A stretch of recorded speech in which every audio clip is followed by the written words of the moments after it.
What's going on, guys? Thanks for watching. I'm going to do a quick video real quick on a pros and con video of the new Klarus XT2CR light. Quickly, it's become one of, if not my favorite, single 18650 cell lights. And just to give you my opinion, the pros and cons videos are going to be really different on our channel than the overviews.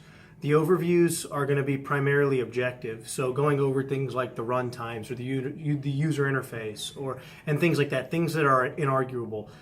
They're just the way that the light works, for example. The pros and cons are really going to be my opinions on the lights for the most part, things that I like and don't like, and I'm sure that a lot of y'all are going to disagree with me, and that is totally cool. I'm just throwing my preference out there. So if y'all have any suggestions after the video, feel free to leave them in the comments boxes. The reason I have my bag out right now is because as much as I love the XT2CR light by Klarus, it's not my EDC light, and I'm going to go over why in a few minutes. But I keep it in my bag all the time. And I actually want to show you how I have it set up here. This is my 511 Covert 18 bag. This is my EDC bag. For those of you, some of y'all may have actually seen the video. It's also on our channel. Preferably, I'd check out the 2-week update video on this one because I go into a little more depth about the storage space and everything in this bag. But I actually have woven it through the MOLLE of this bag, and I put it in the factory Klarus sheath right here. I've kept the lanyard on it. I went ahead and installed that on the light as well. And then inside of the lanyard, I've put the spare O-rings that come with it from the factory. So it's woven in there, it's stuck, can't come out. It's in there pretty well. I just want to show you that because that's where the bag is most of the time.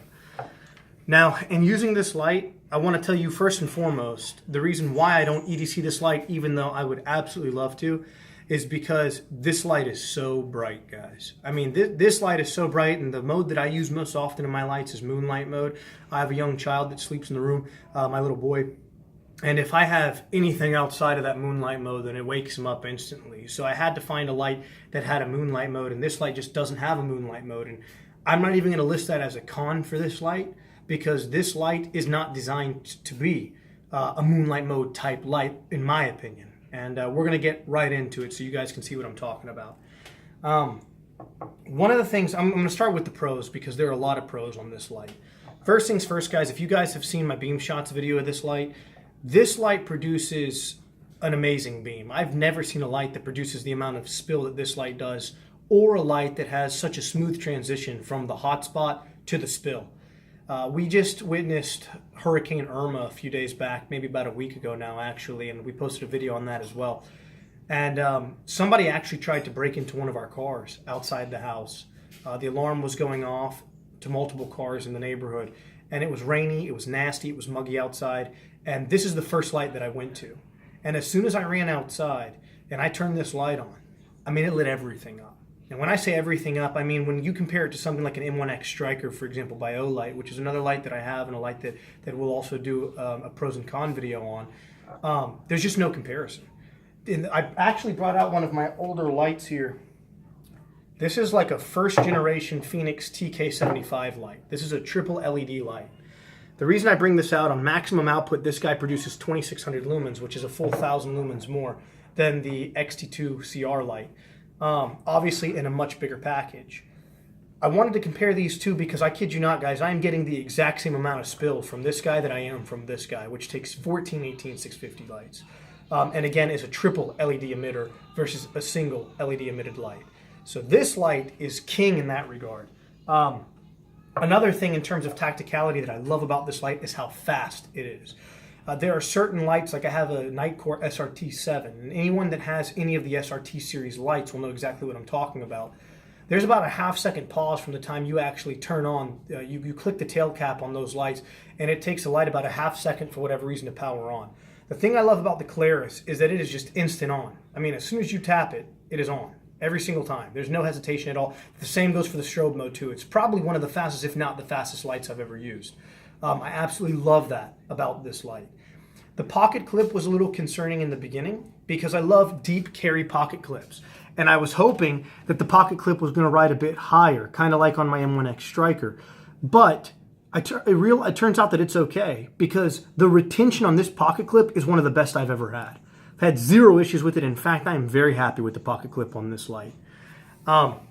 I was carrying this light the other day in the storm weather. I did EDC this light because not knowing we were out of power, not knowing what the conditions were going to be like, this has also become my storm light as well as my primary tactical light as well for situations in which I need something like that. But I heard something fall off the light and it kind of worried me. And it turns out, I didn't know this, perhaps you Klarus guys out there, this is the first Klarus light I've ever owned, so I'm going to look like a total noob when I say this, but the crenellated bezel came off. It actually twists on and off, and I didn't know that. And I actually have fallen in love with that feature, and I'll tell you why.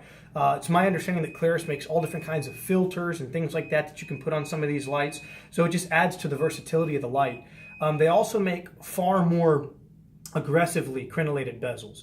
And I have to tell you guys, as shallow as this crenellated bezel is on this light, this has to be the most usable and the strongest crenellated bezel I have ever used on a light. I mean, even just putting it into your hand, you can feel how much damage you could do with something like this. It's really unbelievable. The knurling of this light, it's just in the right spot. It's kind of mild. Perhaps if it was a little more aggressive, like something on an AceBeam EC35, if any of you guys know what that is, that's got one of the best knurlings on any of the lights in this category, in my opinion, but definitely usable. Overall, guys, this light has been fantastic. I think it retailed at $76. It was somewhere under $80. And it comes with a 3600 milliamp rechargeable battery. Now, some of you guys who understand cells might be able to correct me on this, but if I'm not mistaken, I think 3600 at this time is the most capacity you can possibly get on an 18650. So you're paying under $80 for what I consider to be, by far in 2017, the most tactical light on the market. But it comes with the highest capacity rechargeable cell. You can't beat it, guys. It's an all-around win. So for me, especially in sticky situations, this is going to be my go-to light. For it being my first Klarus product, it has really left an awesome impression on me about Klarus. You really need to see this beam. I mean, you can watch the videos all you want, guys, but until you get your hands on a light like this and you actually see how phenomenal the beam is, you won't understand what I'm talking about. Definitely check it out. The beam shot videos do not do it justice. This is the Klarus XT2CR, my new favorite single 18650 cell. Thanks for watching, guys. Stay safe. God bless.